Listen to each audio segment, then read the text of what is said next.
As we come to the near the end of this Lenten season, we're getting close to that most holiest week of the year. Today's first reading from the book of Wisdom gives us a good foreshadowing of the things to come.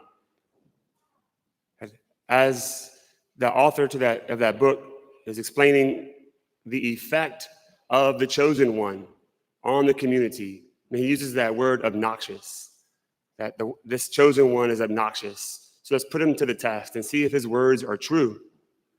When we walk Holy Week with Jesus, when we get to Good Friday, we will live this experience of those who felt Jesus to be the obnoxious one. They put him to the test. And as we, as disciples of Jesus, through the grace of the sacraments, are called to imitate Christ, but not just imitate him, but through the grace of the sacraments, we actually can become like Christ.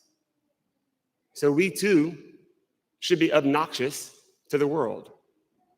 We should be a thorn in the side of those who seek to reject Jesus and his church and the Christian way of life. And it's not just those on the outside, but even those who claim to be Christian and want to live a comfortable Christianity. Perhaps to them, we are the most obnoxious. For those outside the church in these days don't really care. It's just those who are trying to be just enough Jesus to make themselves feel good or have a nice profile out there.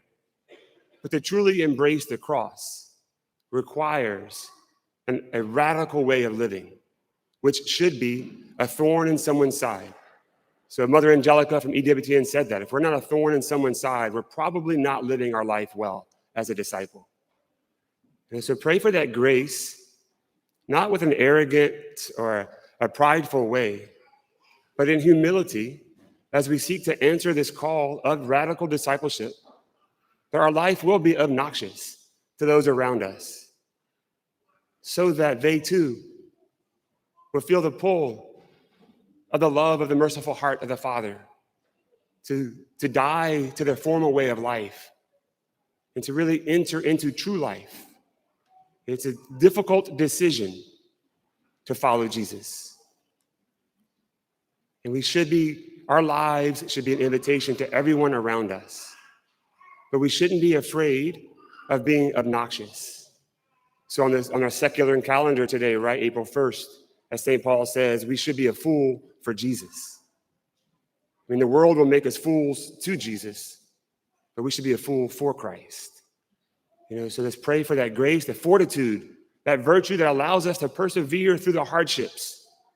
So again, especially when the attacks, the crazy looks come from those within the church. We have a cardinal in Germany saying that the catechism doesn't count anymore, that we can just basically believe what we want to believe.